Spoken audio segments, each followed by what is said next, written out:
முருகர் வந்து இந்து முஸ்லீம் கிறிஸ்டின்ற ஒரு வட்டத்துக்குள்ளேயோ ஒரு ஒரு விஷயத்துக்குள்ளே அடக்கவே முடியாது. அவர் வந்து ஒரு பெரிய சுப்ரீம் பவராக இருக்கார். கன்னடத்தில் நான் வந்து ஒரு படம் பார்த்தேன். உண்மையிலே அந்த டைரக்டரோட பாதம் தொட்டு நான் வணங்குறேன். ஏன்னா எதுவுமே கிடைக்கலான்னு பரவாயில்லன்னு நீங்கள் பிடிச்சிக்கின்றப்போ எல்லாமே கிடைக்க ஆரம்பிச்சிடும்.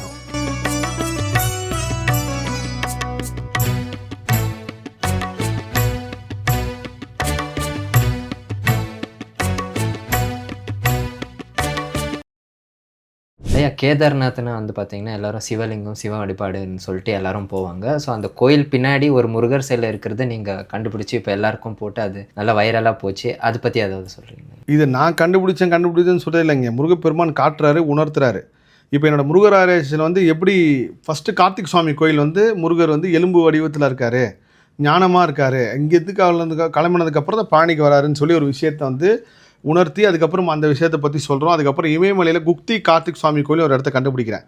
அப்போ இப்படியே போயிட்டு இருக்கும்போது நான் முருகராட்சி சப்தகன்னிகள் வழிபாடு வந்து எங்கே தொடங்கியிருக்கு பார்த்தீங்கன்னா முருகர் தான் தொடங்கியிருக்காரு.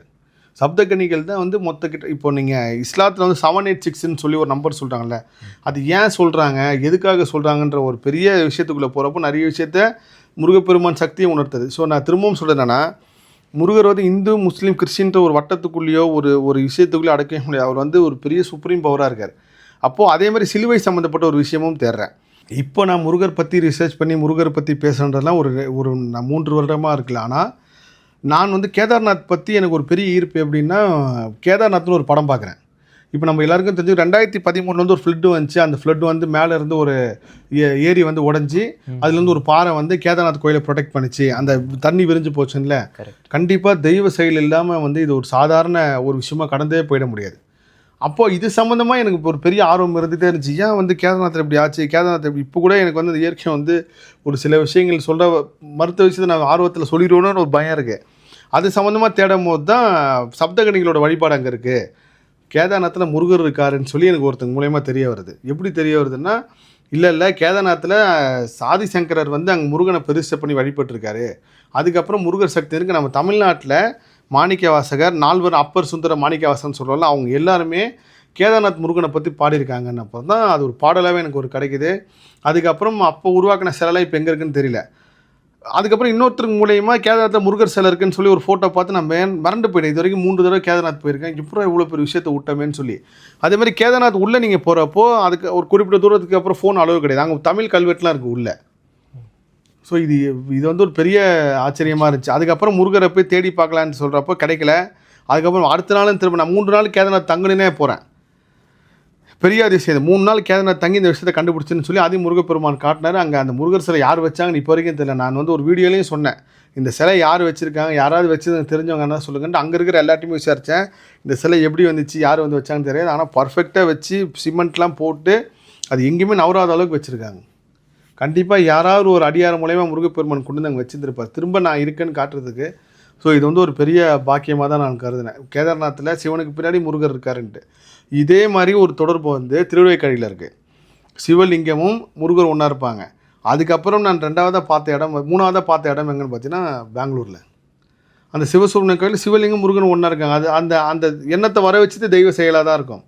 ஸோ கேதார்நாத்தில் சிவபெருமானும் கூட முருகரும் இருக்கான்றது ஒரு பெரிய உண்மை. நீங்கள் சிவன் வேறு முருகரன்ற பிரிச்சே பார்க்கக்கூடாதுங்க. நீங்கள் அவர் உருவமாக இருக்கார், அவர் லிங்கமாக இருக்கார். அதை விட ஒரு சக்தி அதிகமான சிவபெருமானே சொல்கிறார். என்னிலும் உயர்ந்தவன் முருகன் அப்படின்னு சொல்லி கந்தபுராணத்தில் சொல்லியிருக்கார் சிவபெருமானே.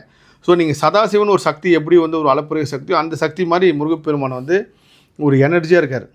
ஐயா இப்போ நம்ம வந்து பார்த்தீங்கன்னா முருகர் யுகத்தில் இருக்கிறோன்ட்டு நீங்கள் அடிக்கடி சொல்வீங்க. ஸோ இப்போ எல்லாரும் வந்து பார்த்தீங்கன்னா டுவர்ட்ஸ் முருகர் ரொம்ப அட்ராக்ட் ஆகிட்டு அவர் பக்கம் போகிறதாகட்டும், அவரோட யங்ஸ்டர்ஸ் யூஸ்வலாக எல்லாம் முருகர் பக்தர்களாக வந்து கன்வெர்ட் ஆகிறாங்கன்னு சொல்ல முடியாது, அவர் பக்கம் ரொம்ப ஈர்ப்பு இருக்குது. இப்போ எல்லோரும் முருகர்னு வழிபாடு பண்ணிகிட்ருக்காங்க.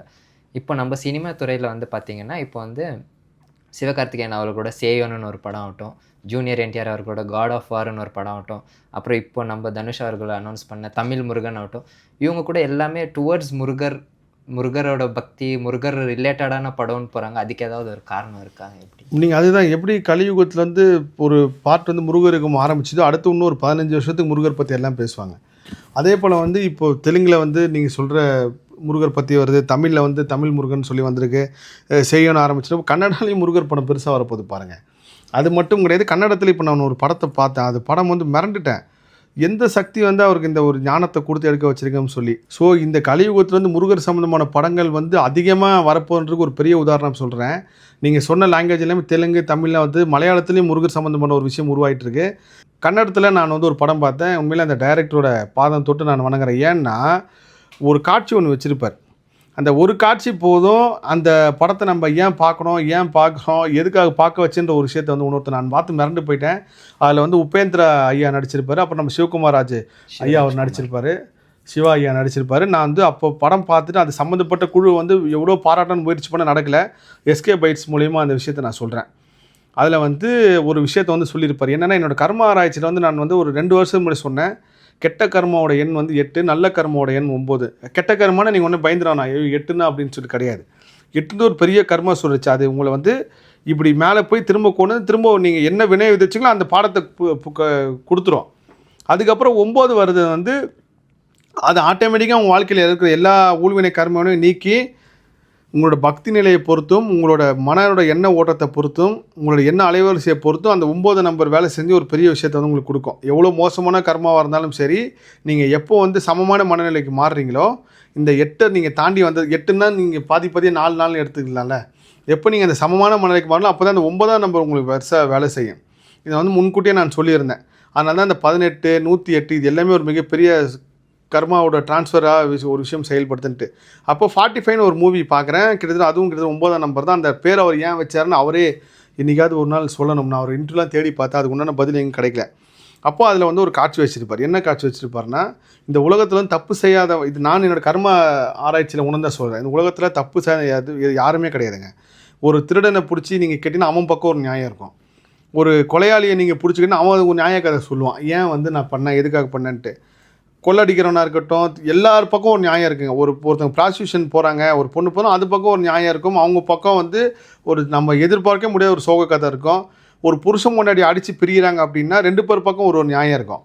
நீங்கள் வந்து அந்த விஷயத்தில் போய் நான் கருத்து சொல்கிறேன்ற பேரில் போய் ஏங்க இந்த பொண்ணு வந்து மோசமான பொண்ணுங்க, துரோகம் பண்ணிடுச்சு அப்படின்னு நம்ம கருத்து சொல்லவும் கூடாது, பேசவும் கூடாது. ஏன்னா 2 பக்கம் ஒரு கதை இருக்கும்.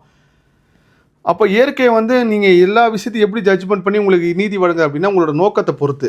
நீங்கள் வந்து ஒரு குழந்தைக்கு வந்து ஹெல்ப் பண்ணுறேன்னு சொல்லி நீங்கள் ஏதாவது ஒரு தப்பு பண்ணால் கூட அந்த தப்பு பண்ணதுக்கு உண்டான தண்டனையும் கிடைக்கும், அந்த குழந்தைக்கு உதவி பண்ணதுக்கு உண்டான புண்ணியமும் கிடைக்கும். அப்போது உங்கள் நோக்கம் தான் பெருசே. நீங்கள் வந்து தெரியாமல் ரோட்டில் போய்ட்டுறீங்க, ஒரு மனிதனை அடித்து கொண்டுடுறீங்க, ஆக்சிடென்ட் ஆகிடுச்சு அப்படின்னா ஒரு செகண்டாவது நீங்கள் கருணையோடு நின்று அந்த அடிப்பட்ட ஆளை எடுத்துகிட்டு போய் நீங்கள் சேர்க்குற அளவுக்கு உதவி பண்ணிங்கன்னா உங்களோட பாதிப்பும் அதோட எதிர்வினையும் நம்மளுக்கு வந்து பெருசாக வராது. ஐயோ நான் இடிஷன் பதட்டத்துலையோ இல்லை பயத்துலையோ நீங்கள் போயிட்டீங்கன்னா கூட உங்கள் நோக்கம் அந்த மாதிரி உண்மையாக இருந்துச்சுன்னா அதுக்கு உண்டான எதிர்வினை கிடைக்கும். செத்தவன் யாராக இருந்தாலும் பரவாயில்லன்னு கவலை இல்லாமல் நீங்கள் போகிறப்போ அதோட எதிர்வினை வந்து ரொம்ப பெருசாக கிடைக்கும். அப்போது இதில் வந்து அவர் ஒரு நாயை ஏற்றிடுவார், அந்த நாய் வந்து செத்து போய்டும். கடைசியில் அது முடிகிறப்ப என்ன சொன்னால் நான் இதை உணர்ந்தது சொல்கிறேன்.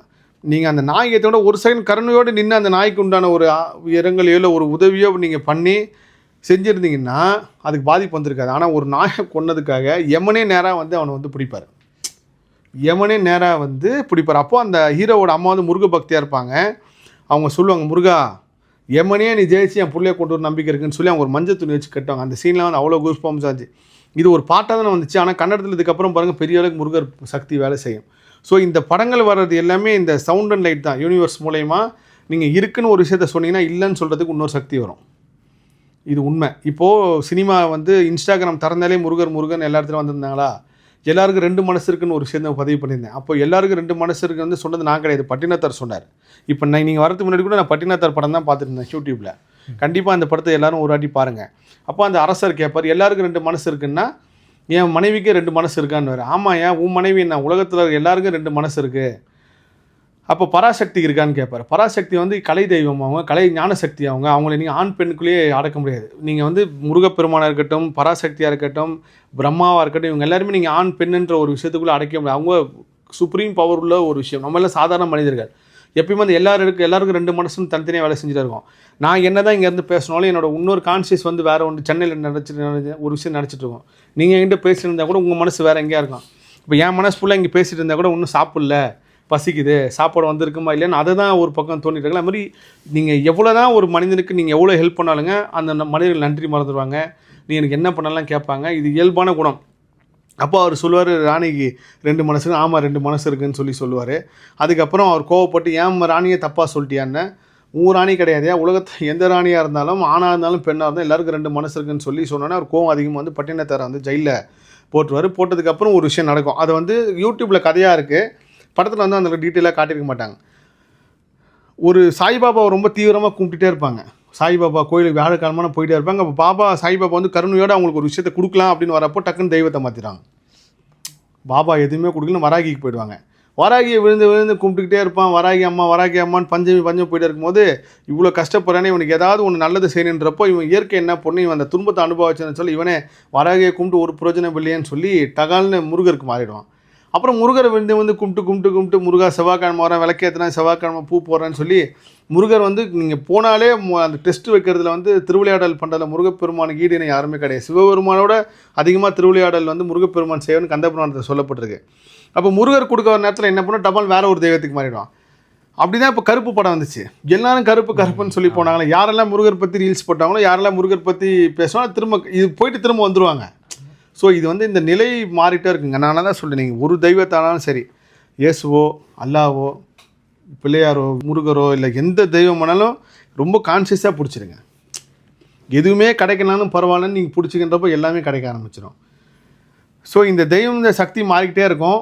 இன்னும் இன்றைக்கி முருகர் பற்றி அதிகமாக வருது, நாளைக்கு பைரவர் பற்றி அதிகமாக படம் வரும், அப்புறம் துர்கையை பற்றி படம் வரும். எப்படி வந்து காந்தாரா வந்து ஒரு படம் உருவாச்சுன்றது எல்லாருமே சொல்லலாம், ஏதோ சம்பாதிக்க பண்ணாங்க, தொழில் கிடையாது. வராகியை வந்து இந்த நேரத்தில் வெளிப்படுத்தணும்னு ஒரு சக்தி வேலை செய்யுது. அதுக்கு ரிஷப் ஷெட்டியை பயன்படுத்திக்கிறாங்க. அந்த சக்தி ரிஷப் ஷெட்டி மூலயமா பயன்படுத்தி அவரும் அவர் கஷ்டப்படுறதுக்குண்டான ஒரு பொருளாதாரம் கிடைக்குது. அந்த மாதிரி இப்போ துர்கை சம்மந்தமாகவும் பைரவர் சம்மந்தமாகவும் எல்லா விதமான தெய்வ சக்தி படங்களும் அதிகமாக வரும். ஸோ அப்படி தான் இதை பார்க்கணுமே தவிர, இது வந்து இப்போ முருகர் யுகத்தில் முருகர் பற்றி எல்லா விஷயம் பேசுவாங்க, முருகர் பற்றி எல்லா விஷயம் நடக்கும். நாளைக்கு வந்து நான் சொல்கிறேன், இப்போ திருப்புகழ் பாடல் வந்து தமிழ்நாட்டில் மட்டும் தெரிஞ்சிச்சா, இப்போ கர்நாடகா எல்லா இடத்துலையும் வேல்மாறல் வந்துருச்சு, எல்லா இடத்துலையும் அதே மாதிரி எல்லா அரசியல் தலைவர்களுமே திருப்புகழ் பற்றி பேசுவாங்க, முருகர் பற்றி பேசுவாங்க. இது நடக்கும் பாருங்கள். இல்லை நீங்கள் அனுமாருமே முருகப்பெருமானை வழிபட்டதாக ஒரு வரலாறு இருக்குது. அதனால் பண வேதனை நினச்சி அது பாருங்கள், இது இயற்கை சொல்லவே விட மாட்டேங்குது பாருங்கள்.